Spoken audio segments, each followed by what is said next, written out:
CNN is absolutely convinced that John Hickenflooper could literally possibly be the next US president.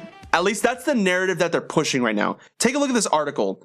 What Hickenflooper has to do to win. Full stop. That presupposes that he can. Now, who's John Hickenflooper, you might say? Well, he is a nobody that no one knows other than maybe some people in Colorado. And he is a Democrat. This guy is an absolute joke to the Democratic Party. Like literally, he is a disgrace to the Democratic Party. If you haven't seen his town hall, absolutely do not watch it because you will want to rip your eyeballs out and probably drill a giant drill bit through your head so that you can never hear again. I'm not kidding. This guy literally is the worst presidential candidate I have ever seen. That being said, let's see what he needs to do to win, according to CNN. Here we go. On Wednesday night, former Colorado Governor John Hickenflooper had an opportunity to introduce himself to the American people. And for many viewers, putting aside his hardcore Colorado fans, yeah, because those exist, some of his answers were too long. Hard to follow. And lacking the pizzazz we have seen from some of the other Democratic contenders. Are you serious, CNN? You're going to outright say that he's not that great because he lacks pizzazz. Bernie Sanders is the most popular politician, empirically speaking, the most popular politician in the US right now. And he probably has the pizzazz of a rock. I'm not going to lie. He's kind of boring. But the thing is, the content of his message is so overwhelmingly clear. It's so easy to follow. And he runs on a platform that people actually care about. What does John Hickenflooper run on? No one knows, because he spent 3 hours doing a town hall talking about what he doesn't support. Then there were some eye-roll worthy moments, including his description of taking his mother to see the X-rated movie Deep Throat and out-of-touch exchanges, like when he asked CNN's Dana Bash if she'd asked the female candidates, would you be willing to put a man on the ticket? Those were eye-rolly, CNN. They were literally on pretty much every single progressive YouTube channel. People were talking about that. And that was like the whole X-rated movie thing, that wasn't even a policy thing. I saw, for example, the Humanist Report. That guy literally doesn't do anything but talk about policies. And he stepped outside and talked about this thing, his response to that question, because it was so freaking crazy that it was just objectively, and when I say objectively, I use that by meaning subjectively, but like it's so overwhelmingly obviously the worst answer you could possibly give that you could probably say, yes, it's objective. It was the worst answer I have ever seen, and it wasn't even a policy question. That's how bad this guy is, guys. But for Americans looking for a candidate who is more of a pragmatist, who has executive experience because that's what Americans care about, and with a record of issues like job creation, climate change, and healthcare. Not Medicare for all. No. Healthcare. Because that's an issue. That's what he runs on. Healthcare. He runs on climate change. What the heck does that even mean?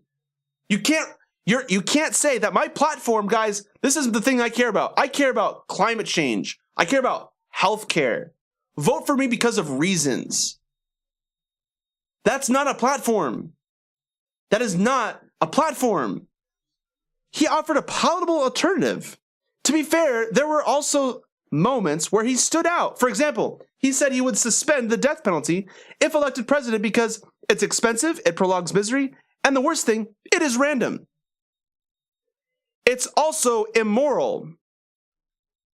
Like, what I don't understand is, you're going to run against the death penalty. Why don't you give the reason that every progressive gives? It's just wrong. It's wrong.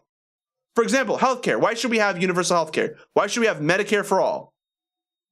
Well, because healthcare is a human right. Full stop. You don't need to explain yourself any further. Because then it's a moral debate. It's not a debate on economics or anything like that. The debate is on whether or not it's a human right. So even though it's objectively cheaper, you don't even need to talk about cost. You can just say, is it a human right? Yes or no? That's your debate.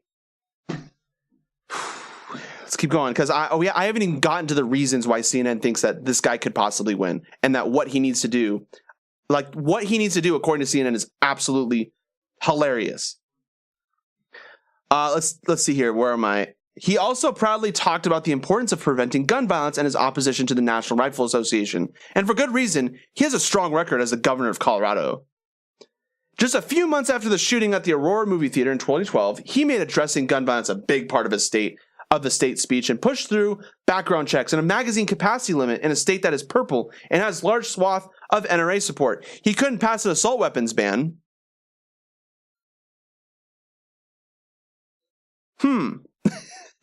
That said, the odds are still not in his favor. Yeah, because he sucks. In a typical presidential primary campaign year, a popular former governor of a purple state with legitimate business credentials and a bootstrap story would be an immediate top-tier candidate, if not the front runner. So let me get this straight. What makes you a good candidate is you got to be really rich.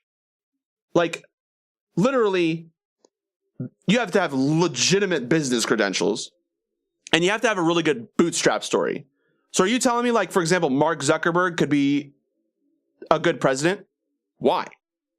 What does he run on? Does anyone know what Mark Zuckerberg even, thinks about politically? No, because those things don't matter to CNN. What matters is, are they rich? Now, why does CNN care about that? It's obvious. CNN cares about that because the CEO of CNN is a billionaire, and he wants low taxes. So he's going to push for candidates and suggest candidates that are absolutely rich, like John Hickenflooper, for example.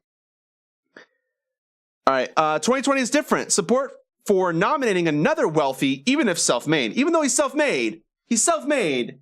He's wealthy, but he's self-made. Doesn't matter. It's okay, because he's self-made. White male politician to lead an increasingly diverse Democratic Party is waning. So how could he even break through at this point? Here we go, guys. This is like the climax of this entire article. This is what we built up for. This is why we're here. He should throw out the conventional advice about not running on a narrow set of issues and continue to position himself as the pragmatist with a proven record of addressing gun violence. And he should play up that he is bold enough to do something no president has done and few elected officials have ever done, have called for: suspend the death penalty. That's what CNN thinks that this guy needs to do to win. He needs to run on, I limited magazine capacities in Colorado, and I don't like the death penalty because it's expensive. So great. That's so great. What a great platform.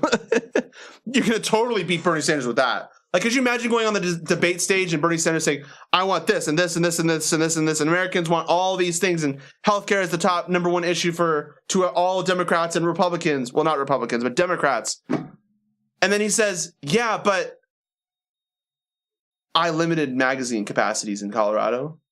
And I know, before you give me the standing ovation here, I also don't support the death penalty.